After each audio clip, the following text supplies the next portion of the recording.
And so we wonder why so many people are crashing and burning as they're striving and chasing all these things. I'm like, no, you got to surrender. You have to slow down. You have to lower the volume of life. You have to lower the intensity and just, that's where the healing and the health is going to start coming in.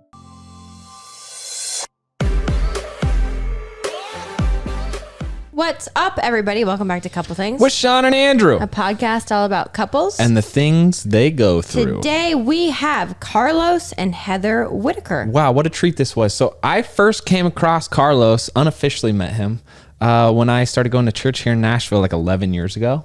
This was our first conversation, though. This guy's big time, and it was a real treat to sit down with him and his wife, Heather. So they have won a People's Choice Award. Yes. For the most viral video. Yes, of their family, which is hysterical. It is pretty great. We'll link that down below. But Carlos has written 3 books. First was Inner Wild. Second was Kill the Spider. And the third was Moment Maker. And Carlos is all about being a hope dealer, as he calls it. So we talk about a lot of things, including his struggle with addictions on a number of different things, and how he was kind of unsettled in life despite experiencing all of his hopes and dreams and realizing those. We actually have a really interesting conversation about that we could relate to, about how sometimes when you're seeking your dream and you're on your path to your dream, you lose sight of the most important things, and sometimes realize that dream means sacrificing too much and you're going in the wrong direction. Yeah. Are you referring to my NFL career? Is that it? Or No. your career? What? All of it. I think we can all relate. Yeah. Sometimes it is easy to get wrapped up in trying to gather accolades or awards or money, whatever it is. And as Shawn said, you kind of lose sight of, what actually matters to me and what's important in my life. So that's just a friendly reminder. Both Shawn and I have experienced that. Me and trying to just ruthlessly achieve my goal of playing in the NFL. It took me 5 years. And in that process, fortunately, I was actually able to flesh through what was important and what wasn't. And by the time my career ended, I feel like I was at a better place than before as far as knowing what my priorities were. So, and I would say the same for me. When I tried to make the 2012 Olympic team, I was going against everything in my soul that told me this was wrong. And it wasn't until I quit and pursued something completely different that I was actually happy and on the right path. It's weird how a lot of those decisions, like you quitting gymnastics, makes 0 sense to the outsider's perspective. But anyway, we will link information on Carlos and his wife Heather down below. They're a super interesting couple. Heather loves to do farming. And so that's what her Instagram is about. But she has been the rock in that relationship. And they talk about their 2 daughters and adopted son, Losiah, as well. Anyway, fantastic couple. We're super appreciative that they joined us. And if you haven't already, please subscribe to the show and give it a rating. We are honored to actually be submitted and nominated for a People's Choice Award ourselves. And so the voting for that ends soon. We're going up against people like Dax Shepard, Conan O'Brien, like the Call Her Daddy podcast, Emma Chamberlain. So I think it'd actually be really cool if this podcast won, because our community is fantastic, and the comments that we see, the interaction we see, I feel like really makes a difference and isn't the stereotypical clickbait, profanity, vulgarity that is so easily spread, but it's really kind of about encouraging and supporting families. So if you're about that, then we'll also link the voting link down below. So that's all we got. Without further ado, Carlos and Heather Whittaker. Carlos and Heather, it's a true pleasure to have you on the show. Thanks for joining us. Well, thanks for having us on Couple Things. What a fun day. Yeah, appreciate that. Carlos, if you wouldn't mind just starting by saying your full name, that would be great. My full name is this is what my mom would call me when I was in trouble as a kid. Carlos Enrique Whittaker Guzman Chibol Cabello. So that's it right there. That's the full thing. You always count. Do you do that to remember? I want to make sure that Carlos Enrique Whittaker Guzman Chibol Cabello, and it's 6. Oh, it is. Well, Whittaker too. Yeah. So 7. No, Whittaker's in there, baby. Carlos Enrique Whittaker Guzman Chibol Cabello. But I just say it. I say it like a Latino. You're right. Sorry. Heather, and then just to balance the scale, you can say your full name too. Yeah. Yeah, Heather Rachel Whittaker. Oh, Yeah. Not as exciting. Not as exciting. Sorry. Oh, sorry. What just happened? I fell asleep. Man. So it's fun to be speaking with you guys. Carlos, I know we have a bunch of mutual friends. I've been going to Crosspoint Church for the past 11 years in Nashville. And we were just talking about, I feel like I'm so familiar with you jumping around on stage, leading worship that like here, we're finally having a conversation. So this is fun. I know that was that you know, like the old iteration of Carlos, like the worship leader iteration of Carlos. Like I would say that most people now don't even that follow me have no clue I even ever did music. And so right now their minds are being blown like, wait a second, what, you sang? So yeah. I actually forget, the other day our daughter was playing, it was probably last year, but our daughter was playing a guitar and she couldn't get something, you know, the right rhythm. And he's like, oh, let me show you.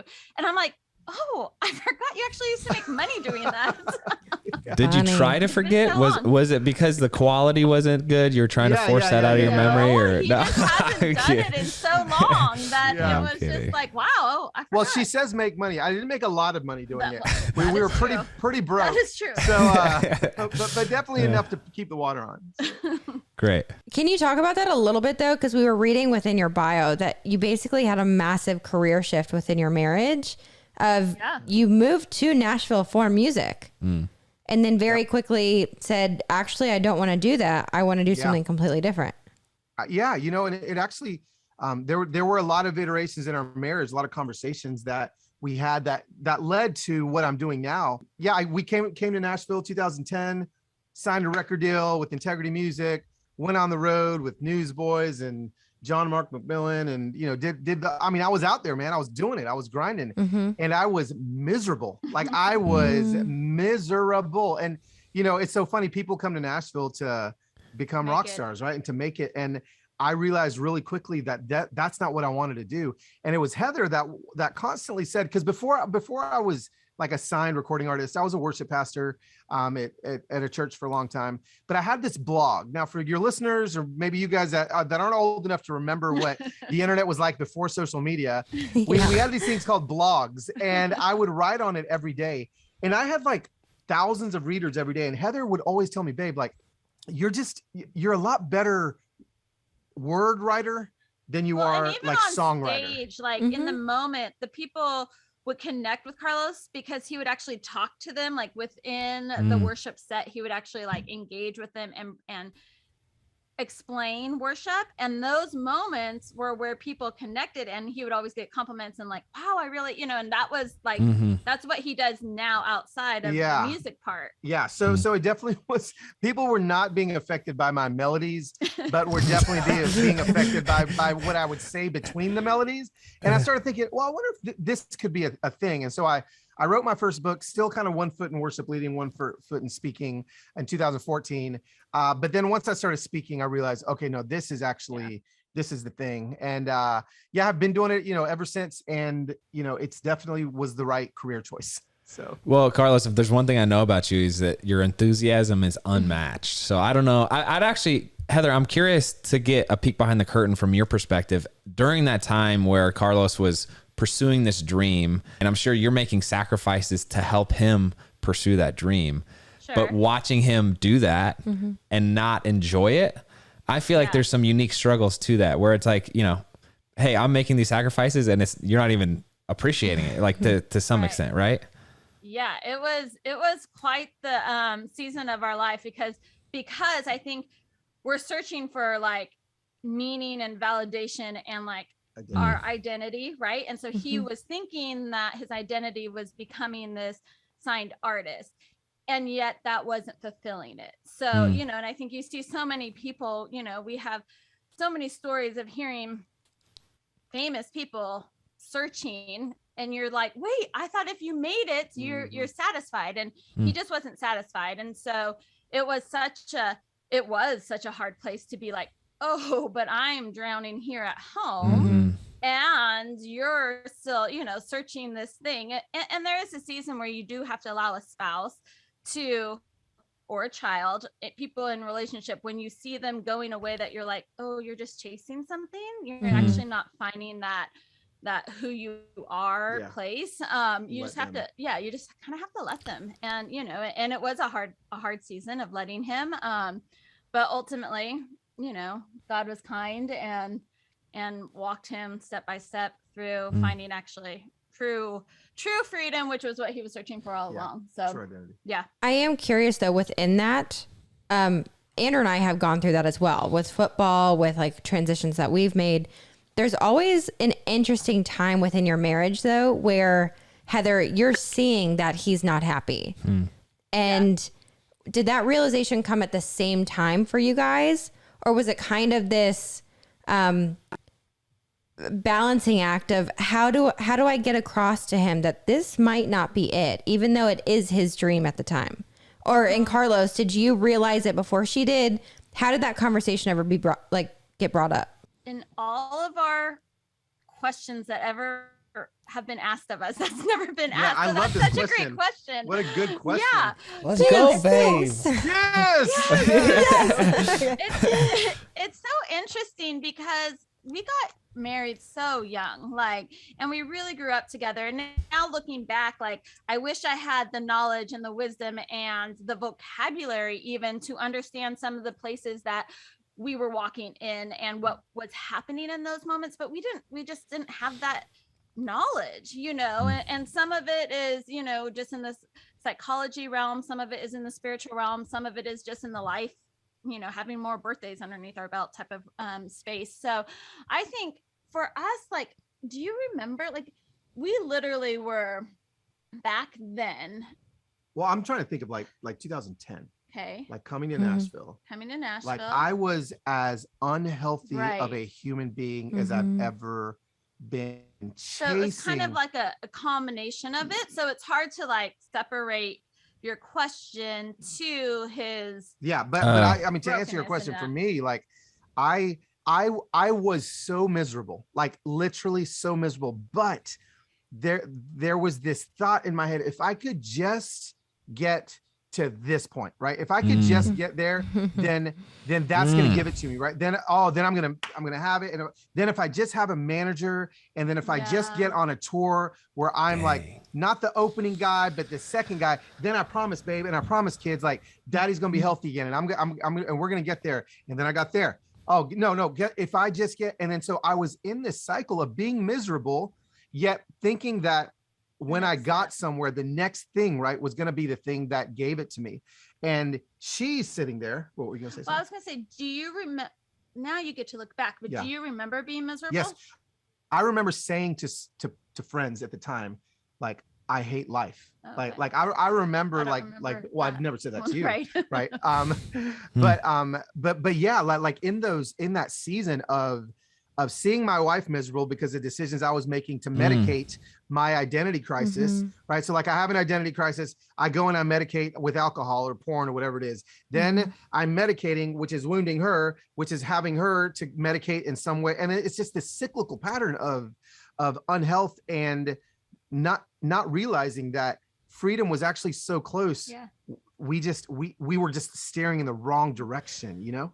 So. In the moment, I know this is hard because it's you were saying in 2010. In the moment, though, since you were chasing your dream, I feel like this is probably a mistake we all make. Did you think that that's what you needed to go through in order to succeed? While you're struggling, while you're miserable, while you're medicating, were you thinking, oh, this is what it takes? Oh, yeah. I mean, there's I think this glorified version of suffering that people have created, that, oh, you know what? Yeah, everyone's going to have a rough season of marriage. You hear people say stuff like that all the time. Oh, you know, when your kids are teenagers, it's just going to be horrible. It's going to be miserable. And we're speaking this stuff into existence, when the truth is it doesn't right. Everybody doesn't have to have a miserable season of marriage. You don't have to have a miserable season of parenting. And you know, I think now I look back and I just think, man, like if I just would have had like a healthy leader, somebody that was like one step ahead of me, just with me, mentoring me. Like if I would have I would have paid millions of dollars for that I didn't have, because we went through a season because we didn't have leadership around us. We didn't have people that we were submitted to underneath. really in a church structure even, that were guiding us, I think, in a direction that we needed to go. And so now that we're, in a healthy space like that, it's just like, oh, if we would have just had this then, so I don't think everyone has to go through that when you're chasing your dreams. Yes, it's going to be hard, and we're all going to have hard seasons. And yeah, you have to work, right? you have to push through things. Effort. But there's a difference between like struggling and like sin, Yeah. Yeah. So, Yeah.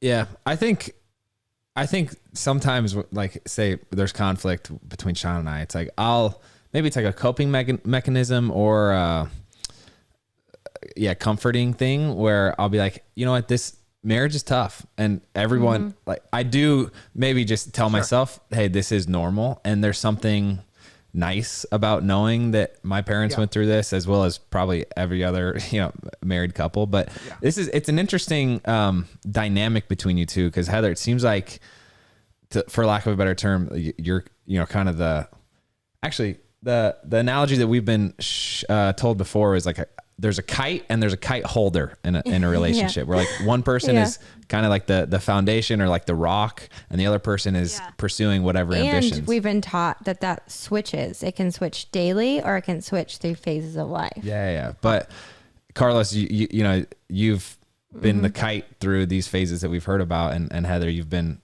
kind of the steady rock. But gosh, Carlos, you talking about, go ahead. Sorry. No, I just was going to say, I think, I think that is, I am more steady and he is more of a kite. But I even think of a kite on a windy day, and that's exactly what I look like. Just like flying around. But on the other side of that, like, I think my medicator behaviors are like throwing dinner parties so that people feel loved, so that I can make sure that they, so that I have that identity in people knowing, loving, me. And so it's not, and I do that out of a unhealthy space versus just like, hey, I'm going to throw a dinner party. Right. So like, or even having a birthday party look a certain way, or, just my house designed in a certain way. Those type of things can also look as, like, Pinterest can look really pretty, and yet that can also be just as much as a sin as porn,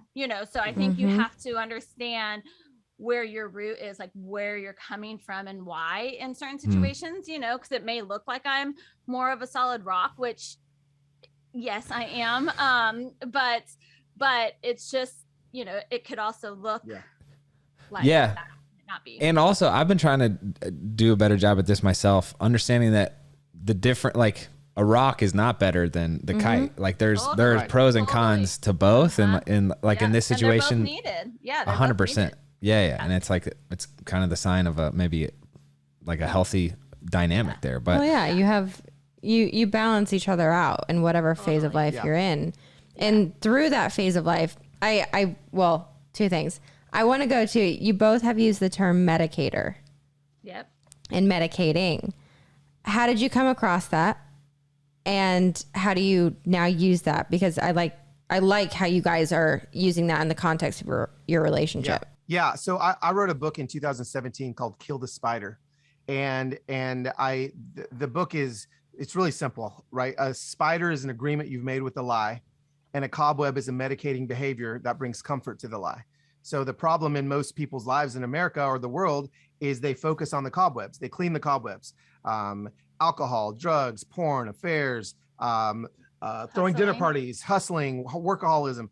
Those are all medicators. Those are all things that are bringing you, making you feel better about a lie that you believe. So the lie is the spider. You got to kill the spider, not clean the cobwebs. And so we use the word medicator a lot because it's just a simple way for people to think, oh, well, what is the thing I'm using to medicate the lie I believe, right? And so the medicators aren't the problems. The porn's not the problem. The alcohol's not the problem. The affairs aren't the problem. The dinner parties aren't the problem. Those things are simply things that are making you feel better about a lie that you believe. So when you break the agreement with the lie, you're free. You don't worry about the medicators.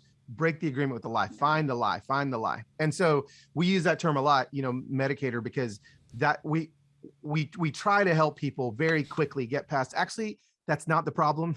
Like I know that you feel like that's the problem. Spend their whole life focusing on the Yeah. the actual behavior. Yeah. When it's actually, okay, but why? Yeah. Why? Yes, I understand that you may need to put some boundaries in place, just kind of in life, but the reality is you're doing this for a certain reason, and you have to look beyond that outer shell. Yeah. Have you guys been able to help each other kill the other person's spider?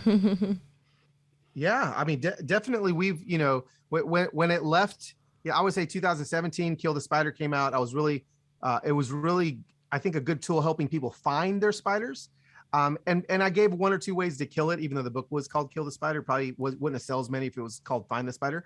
But then, after that, when I would say from 2018 to now, we have definitely been in spider killing season and killing mode. And where now, that Heather serves on our church's inner healing ministry team at our church. And so that's basically her whole job at church, is to pray for 2 hours at a time with people, helping people find their wound and to find that lie and to break the agreement with the lie. And so now we're definitely in this space of we are even with our kids, each other, even our kids say to us actually, Dad, I think that's a cobweb, right? I mean, it's just, it's like language in our house now. And so it's pretty cool.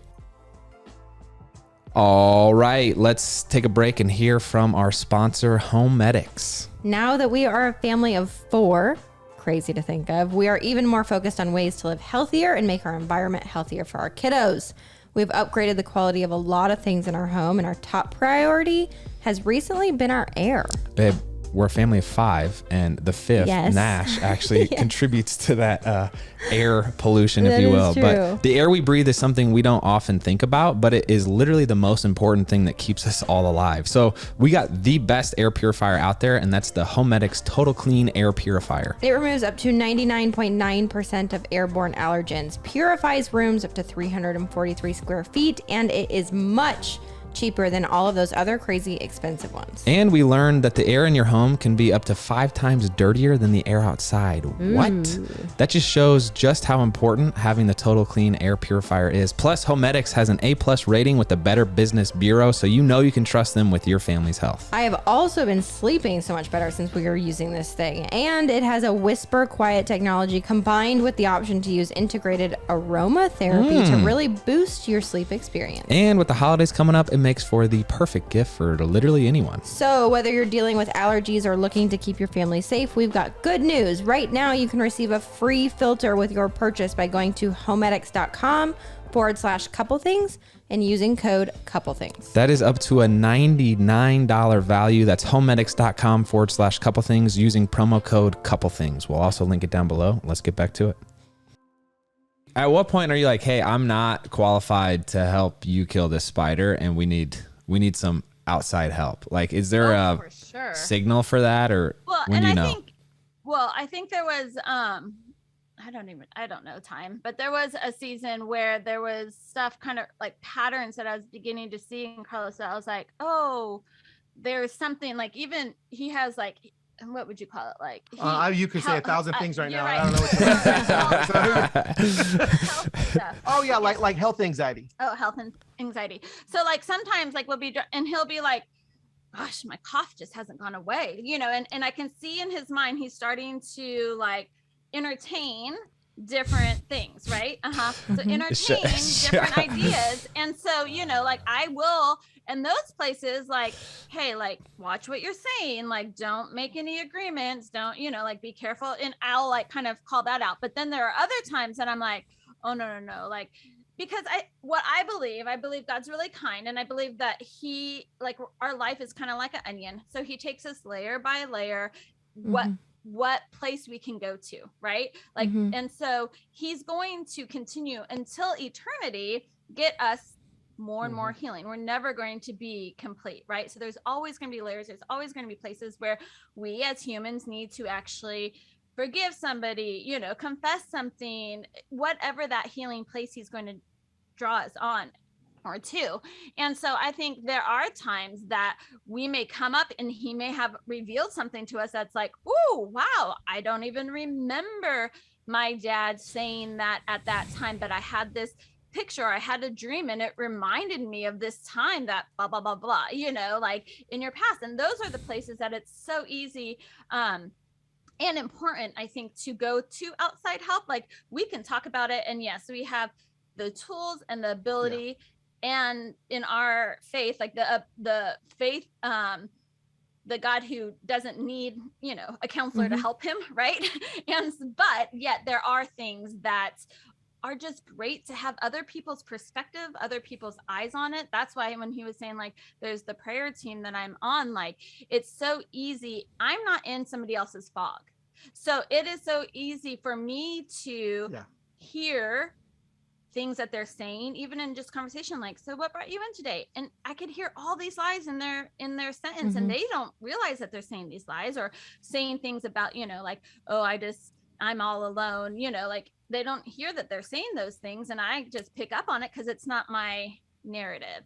And so going for outside help for like those type of things, it's just it is valuable. I think we've done hours and hours and hours of counseling in our lives, which has been so great. And especially in like the emergency spaces, like, what do we do right now? Those counselors have been life to us, but our true healing has come through different types of prayer and different type of encounters with trained people. I wouldn't really call them professionals, because they're just, normal lay people, professional prayers. But that's really where our freedom has come from. So,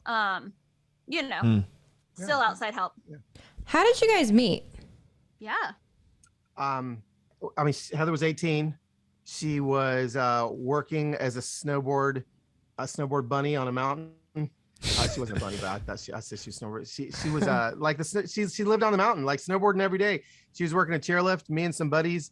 We weren't snowboarders. We were in California at the time. We weren't skiers or snowboarders at the time. So we like put on my 7th grade ski bib, and a couple of my buddy friends went up on a mountain and in Central California, and there was this cute girl working the chairlift, and we started flirting with her, and she would flirt with my 2 friends and not me, and whatever. Never thought I'd see her again.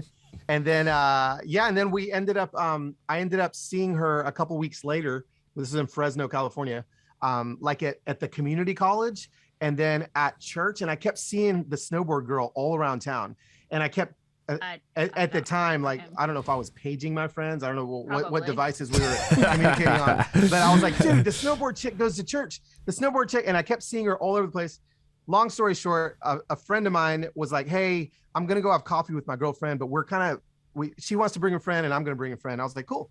So he brought me, and then his girlfriend brought Heather, and I show up and I was like, holy crap, you're the chick, the snowboard chick. I remember it was like some coffee shop, and I remember like looking at the menu, and he's like, oh, and I saw you at Sierra Summit, and then I saw you and he starts listing all these places that he's seen me. I was like, oh, okay. She's like, stalker. Weird. Yeah. But then I tried to impress her. I didn't impress her. Then a couple weeks later, I got a phone call asking for guitar lessons. And, I taught her like 3 guitar chords, and then next thing you know, we're making out. It was beautiful. So how long after was the dating process, the engagement, the marriage?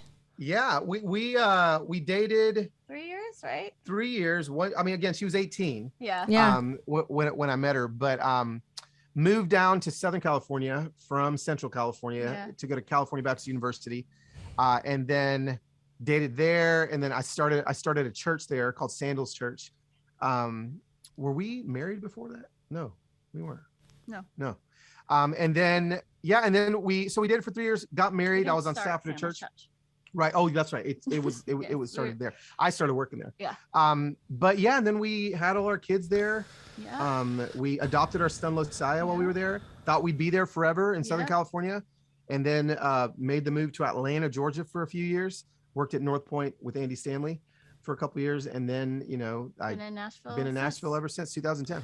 Heather, that's a wide departure from being a lifty at it's still like my heart. I know. Listen, don't bring it up. She'll start crying right now. Like I took her from the mountain. It's so bizarre that my life shifted like that, because I literally could have. I could see, my little 2-year-olds on skis before they were even walking, and yet And I've ruined her dreams of her children can't even ski. So, wow. It's okay. We live in Nashville. Jeez.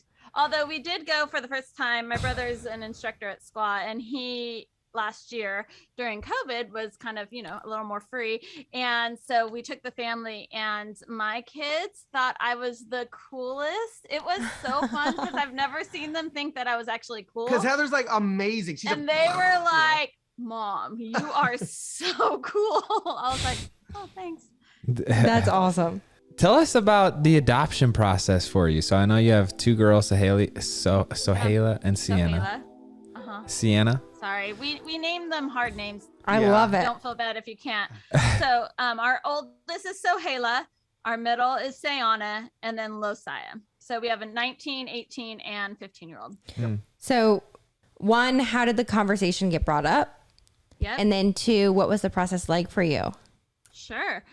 We obviously, Losiah is 15, so it has been a hot minute since that conversation happened, but this will actually give you the timing away. Is it began with Oprah, and she used to be on every day at 3 and would have a show, which some people don't even know anymore. But we were watching Oprah, and she did a show where she went to Africa. And within that whole show, there was a segment about a mom who is raising children in Africa who have been raped. And specifically, there is a myth, or was, I don't know, this was, 17 years ago, there was a myth, maybe still is, that if you have sex with a virgin, you'll be cured of AIDS. And so these babies were being raped because they, men were trying to be cured, of AIDS. And so obviously when that trauma happens, part of their soul and spirit are crushed. And so this mom just really felt the need and desire to raise these babies. So she had a house on that. And so that just was like, oh, I would love to do that after I raise up my kids, have some sort of situation like that. So that kind of began the conversation.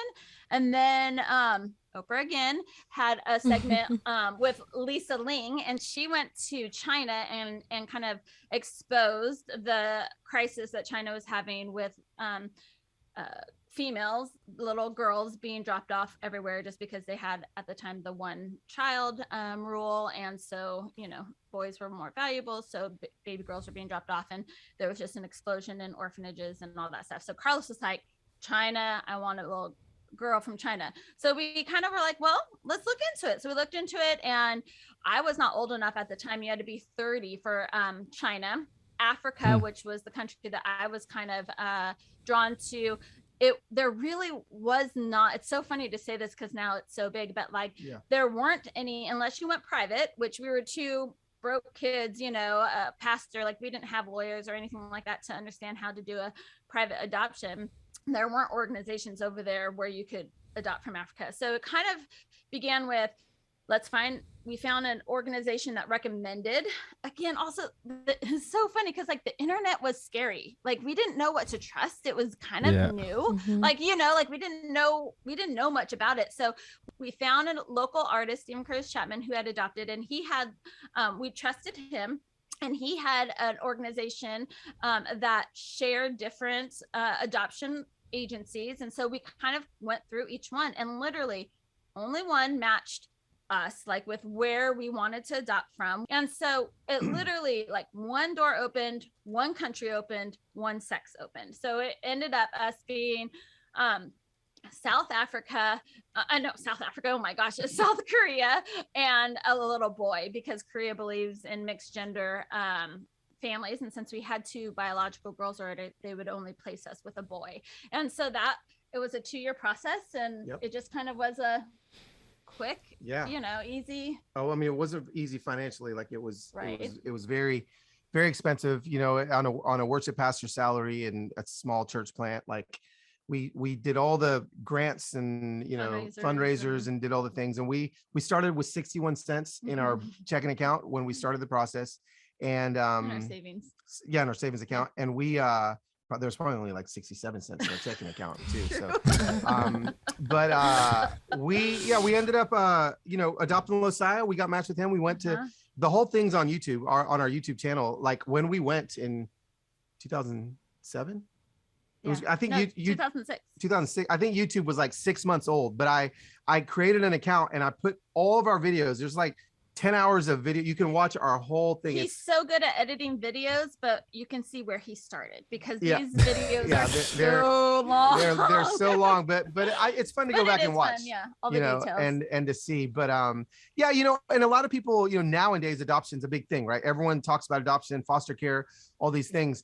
But it's, you know, I get a little nervous when it becomes glorified and when it becomes like this glamorous thing, because, you know, it is hard. Like adopting a child isn't for your social media account. Adopting a child isn't so that you feel like you're rescuing something. Like that's not in any way, shape, or form what it is. And unfortunately, I've seen even friends adopt maybe under the wrong pretense and have ended up, you know, with some very tough situations. Well, so clarify what you mean. Adopting isn't rescuing someone, because that's honestly.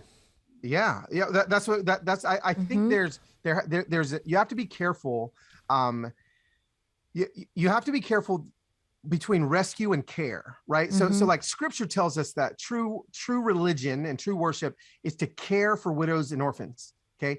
And I think that sometimes in evangelicalism and evangelical America, and we create this saviorism that we somehow feel like we are the ones that are rushing in to rescue these poor little children that are, you know, and what I say it all the time, like my son has rescued me way more than I've rescued him. You know, like I realized that I was actually in the need of this relationship even more than he was. And I just think we have to be careful, because when we go charging in to rescue some poor orphan from a third world country, I'm telling you that that's not what happens. Like you're going to end up needing a lot more rescue on your side spiritually, because you've got to break soul ties. You got to break generational curses. There's all sorts of things that are coming with a human being soul that you are inviting in to get tied in with your soul. Right. And so like, I just say it all the time, like you're not going in there like a superhero and rescuing some kid. And I would really say that like we have walked with so many families, and this is not like, if this is something that you know and you're committed to, that's awesome. Like we are a product of it and we have an amazing son. But I think the older the child is in the adoption process, is more of the gauge that you have to have of we are a healthy couple. We are connected in a community. We have the resources to go to counseling. We have, you know, like specialized trauma counseling. Yes, because kids are coming from abandonment, often violence countries, often so many places. And those are those years that, like, even though they say kids are resilient, yes, and our bodies are amazing to be able to kind of survive, but those traumas are still there. And if they're not dealt with, like it is, they come out in other ways. They come out in different ways. And so I encourage those who do feel called to adopt to kind of know what they're capable of. You're willing to say, whatever happens, however this baby comes out, it's mine, right? And so that's, you have to have that same thought. So wow. Well, kudos to you guys for going through it and making it happen. Carlos, I can't stop thinking about your statement on chasing something. What advice do you have to stop chasing? Because I was resonating with it from my football career. I was like, when I was a kid, all I wanted was to play Division I football. That was it. Then I got a Division I scholarship, and I started a couple games. I was like, oh, well, wouldn't it be fun to maybe get an NFL tryout? And then I got some NFL tryouts, and I was like, I would love to sign with the team. Then I signed with 7 teams. I was like, I just want to play in a game. How do you stop that? Yeah. You know, I think that freedom from that isn't found in striving, which is what you and I are really good at doing. It's found in surrender. And so there's just a big difference between striving and surrendering. And it is a a daily process of surrendering for me. Like it is, you know, and a lot of it is in the amount of birthdays and years that you get where you realize, guess what, all the starting for NFL teams. I mean, right. Like how many like NFL, like stars are like completely miserable, in their lives, right? Like you just see it, like it's never ending, like the thing that striving never ends, like it's got to be in surrender. So for me, it became, okay, how can I practice surrender every day? How can I practice rest every day? How can I practice slowing down every day? Because what happens inevitably is we speed up, and then we crash. And I'm here to tell you, like Jesus, the pace of his life was 3 miles an hour. That is how fast Jesus Christ did ministry. 3 miles an hour. He walked at 3 miles an hour. He walked everywhere he went. Nothing we do in 2021 is 3 miles an hour. And so we wonder why so many people are crashing and burning as they're striving and chasing all these things. I'm like, no, you got to surrender. You have to slow down. You have to lower the volume of life. You have to lower the intensity and just, that's where the healing and the health is going to start coming in. But what's the balance between that and still, I feel like there can be godly ambitions, right? Like, sure. Right. So how do you balance that? What's the line? Well, I mean, it's a great question. You will know. Everybody knows in their knower when they are chasing identity or chasing, or working hard or working hard, right? Like I work really hard. Like I've spent 10 nights out of the last 60 in my own house. Why? Because I am out on air. I am speaking on stages. I am inspiring people. But guess what? I make sure that after those 60 days, there's about 3 months that are coming up. I'm not doing anything but fishing. I'm not chasing a thing. I am, and so there's an ebb and a flow. Working hard isn't the problem, but you got to remember that the scripture in James doesn't say every good and perfect gift comes from your hustle. That's not what it says. Like it says, every good and perfect gift comes from above. And when we realize that everybody's talented, everybody's gifted, everyone in this town wants to be a songwriter. The person taking out the trash at the Starbucks down the street at Green Hills is probably 1,000,000 times more talented of a songwriter than any other songwriter in any other city in this country. And if they're placing all their identity in their hustle and their hard work, I'm telling you, you will crash every time. It's not sustainable. And so hard work is great, but you have to know that every good and perfect gift comes from above. Your skill set that you have, your athleticism that you have, right? If you're grateful and you give the glory to God as you run onto the football field, as people do whatever CrossFit workouts or whatever it is, like all that is great. But as long as we keep reflecting back the glory to God instead of putting the glory on ourselves, that's when we start getting in trouble. So I'm curious for you, Carlos, you've had so many accomplishments. You've been on the Today Show, been on all the different TV channels. You've won a People's Choice Award. You've written 3 books. What are you most proud of what you've done? And then Heather, I'm curious from your perspective, because it might be a different answer. What are you most proud of him for accomplishing? I would probably say I'm most proud of my last book that I wrote, because I want to say that I was as whole and healed of a person that I've ever been, and healthy of a person that I've ever, when I wrote that book. Like, and I feel like it's the truest representation of what I want to be, what I want to be going forward. And so, that was a difficult book to write because it took a lot of dealing with crap to get there. Right. And so I finally, got there. So, I would probably say that would be one of my, accomplishments I'm most proud of. I would say though recently, maybe I could tack this on, just on social media. Like I have, I call them my Insta Familia, they've come together that they're like this hungry, like they're hungry givers. All they want to do is like give.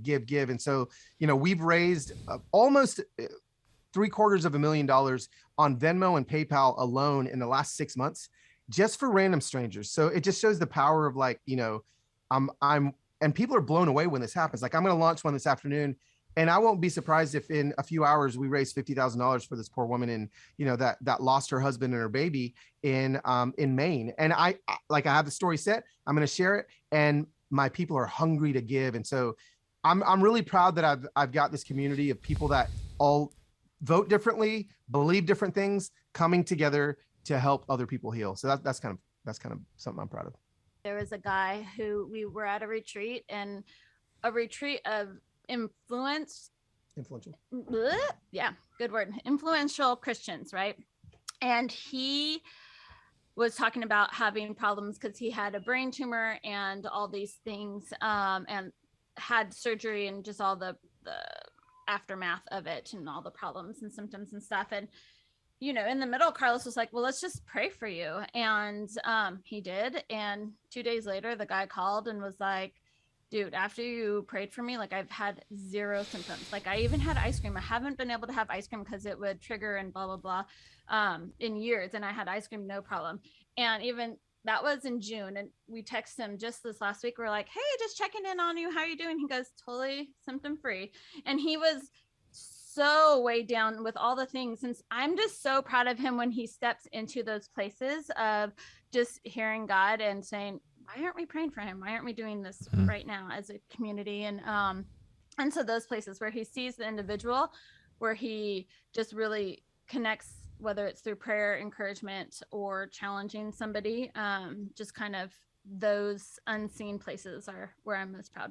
And then I want to go vice versa. Heather, what are you most proud of? And Carlos, what are you most proud of her for? I just think, I am most proud of being able to hear God's voice in prayer time and be able to communicate that to somebody and see a revelation come to them and healing come from them in that moment because of that situation. There's just nothing that gives a better high. There's just nothing that like that take my life now. Like those moments are seeing people free, and those moments are just by far the best thing ever. Yeah, I can confirm what she's saying. I think for so long it has been Carlos as the public, figure. Like I'm out there on stages, traveling, doing all the things. And then and then I don't know, probably 4 years ago, maybe this started 5 years ago. Heather's the one that's led me into even being able to pray for healing for somebody and to see healing happen. So I am most proud that Heather she has found her sweet spot. And it's funny, the other night our church was having a like inner healing prayer, prayer teaching, like basically. And Heather's up there in her stool, like there's all these people like with their notes, and she's up there like teaching like people how to pray and how to like find freedom and how to help other people and to hear the voice of God. And I'm like, I'm making fun of me because I had my phone up in the back and I'm like recording her. Like your kindergartner is up on stage and he's like, and I'm like recording her, and my heart was just so full. I could almost cry right now because I'm just so proud. Like I'm literally walking next to, like when she walks, you can hear her freaking armor clanging because she is just girded up with the belt of truth, the breastplate of righteousness, all the things. And so like, I'm just, my heart overflows seeing her being able to minister at her full capacity. And I just couldn't be prouder. It is it may be the greatest experience in life when you realize your spouse, or you see, now we've seen this with our kids. Like I sit here and I'm like, I know that Shawn is XYZ amazing in all these different ways. And when she finally realizes that in whatever capacity, or my kid does, it's like, it's so much fun. It's like the best part of life to see them become what they were in the first place, So good. It's fun. You're amazing is what I'm trying to say. Thanks. You want to ask the... Okay. So before we wrap, we always have one question. Yeah. Within your marriage and dating, you've gone through a lot of ebbs and flows. If you were to give yourself or anyone out there one piece of advice, what would it be? Now, I think I 100% would say, learn to hear the voice of God. Was that what you were going to say? I'm dead serious. Well, sweet. That's our unified response. It is. I was going to try to think of something because I don't know if their audience are. Yeah. Well, I mean, something non-Christian, okay. But that would be our. Yeah. I mean, that's just going to be it. I've got a lot of atheists that follow me, and they know that that is the one thing that I say to do. You know, they can call it whatever they want. They can call it their chakra or what, I don't know what, but I'm going to tell you that I call it Jesus Christ and the Holy Spirit. And like, when I'm in tune with him, then we've got this thing down. When I'm not, we don't, you know? And so, yeah, just to learn to hear the voice of God. Okay. What are your tips on that? Heather, maybe since you share the same answer, you could give tips on how to get there. Yeah, she gives some good tips. So hang on. No, you have to quiet yourself. There's no way in our world, in our just constant noise. Like, we go to the bathroom with, you know, I'm surprised we don't have an iPhone like protector for the shower, right? Like we are always in a surrounding noise vortex thing. So you have to be able to silence yourself. And even if that's getting home from work and turning off your car and sitting there for 1 minute before you go inside, there's moments that, you know, instead, when you're in a line, instead of getting on your phone, just be. I think there is things that you can do, like just ask God, do you love me? Like little things. And what does he say? If it's negative and, you know, like dark, it's not God. So like you should be hearing, I love you, I see you, I'm for you. And just start in those little places to be able to hear his voice. But gosh, we just can't survive a day without the details that God gives us. And it is why our marriage now is thriving, and why our family is healthy, our kids are great. Does that mean that we don't have life hiccups and bumps that come our way? Of course not. But we as a family know that we're unified and we're going to battle it with God's voice. So I just think God wants to talk to you. I mean, he brings the sun up every morning and changes the leaves colors, and he, you know, created you with a taste of food, like all those things. Like, God, thank you for this food. I love food. Oh my gosh, God, I love fall. Thank you for the leaves. All those things, just begin to have a heart of praise and thankfulness. Like it'll change you. Yeah. I like that a lot. I have realized that when Shawn and I are beefing, it's usually because our perspective is like so zoned in on me. It's you made me do these chores, or you annoyed me like this because you didn't put you didn't fold my socks up right, like how I like them. And then it's like when you actually step back, and this is why I think like serving together when you're married or dating or whatever phase you're in is so helpful, because it gets you out of that focus of yourself, and it's like, there's a whole world out there that like I have a lot to be thankful for myself, and then also like we're doing this thing together, and it's just good in a lot of different ways. But so good. Heather, Carlos, thank you so much for joining us. If you're curious to see more of these two, Carlos has written 3 books: Moment Maker, Kill the Spider, Enter the Wild. He also has a podcast called Human Hope, which I think your most recent episode featured your son, Lasiah. So you can learn more about their family there. And then, are you comfortable sharing the church name publicly? We go to a church called the Belonging Co. here in Nashville. Awesome. Love it. We love it. Yeah. I don't work there. I run camera 3 on Sundays. Like, you'll see me with my little camera hanging in front of me. So nice. we've been there a number of years. We just love it there. Yep. So cool. And we'll also link all that down below. But thank you so much for taking the time, and I'm excited to stay in touch. Yes. Thanks, guys.